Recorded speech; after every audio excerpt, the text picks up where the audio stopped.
I just literally crossed 100 subscribers 2 weeks ago. So my perspective is going to be a lot more fresh than someone who crossed 100 years ago. And it took me 38 days to cross 100. And so in this video, I'm going to share with you the exact 4-step process that I use to help me cross 100. Now let's get into it.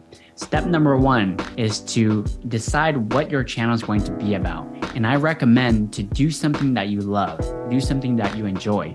Because if you do something that you don't enjoy or something that's just clickbaity that will help you get more subscribers, you're going to burn out and you're going to not be consistent and you're probably not going to win the long run.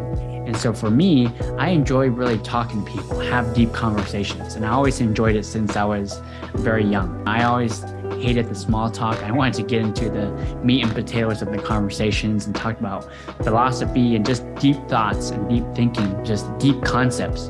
And so I created a podcast show where I just had conversations with people one-on-one, and we just talked about a number of different topics. And so that's what I enjoy. Another thing I personally do is marketing for my business.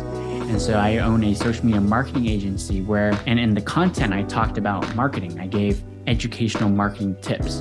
And so think about what you personally enjoy doing, because it's going to help you last. It's going to help you create content for the long run. It's going to help you create content and it's going to help your endurance. The second thing I did was I focused on efficiency.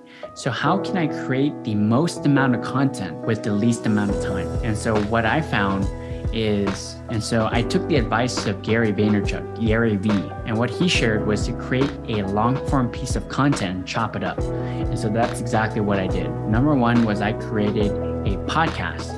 And so the podcast interview would typically be about an hour.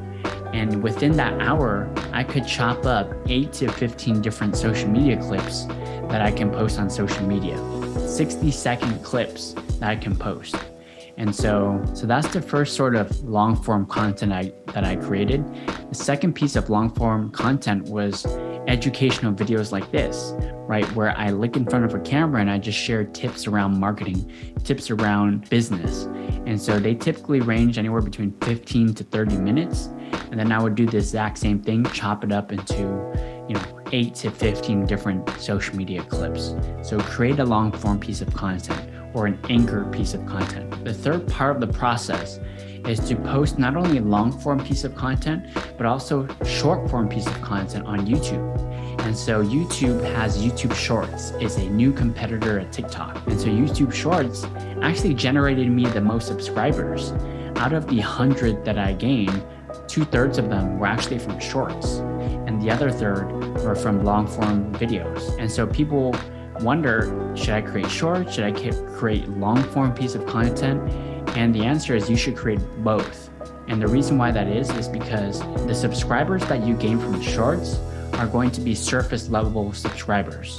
They don't have an emotional connection with you. They don't have a deep emotional connection with you, right? They only saw a 60-second video. They decided to subscribe to you. And so the relationship is not going to be as strong. But someone who watches a 30-minute video and then they subscribe to you, they've been through a whole journey with you within that 30 minutes. So they're going to have a stronger relationship with you. So it's good to have a blend of both. So a great strategy that I'm starting to learn is to create a lot of short forms. That way you can gain that subscriber, but have long forms so that way they can consume that, click on your channel and consume that content and build that stronger relationship with you. And so mix both YouTube Shorts and long form videos, but definitely I would emphasize the shorts more. And then the fourth thing I did was to look at the long form piece of content, look at the analytics and see where people drop off in the retention curve. And so what that shows you is you could start to see where do people start to drop off and how can I improve that spot where people dropped off.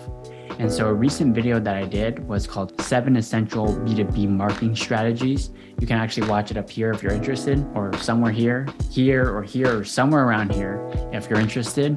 But I noticed that in the retention curve, people start to drop off at 27 seconds. There was a huge drop off.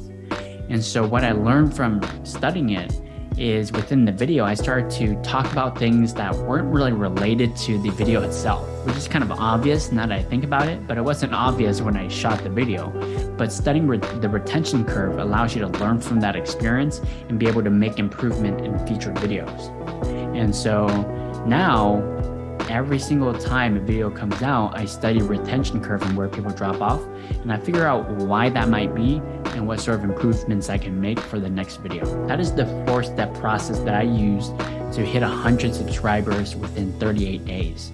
And so what I'm looking to do is now hit the 1,000 mark. And there's always a goal, right? The next goal is 1,000, the next goal is 10,000, 100,000.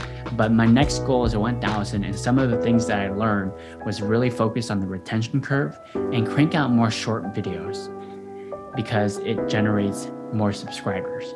And so I hope you found this video helpful. If you got value out of this, please take a few seconds to click the subscribe button.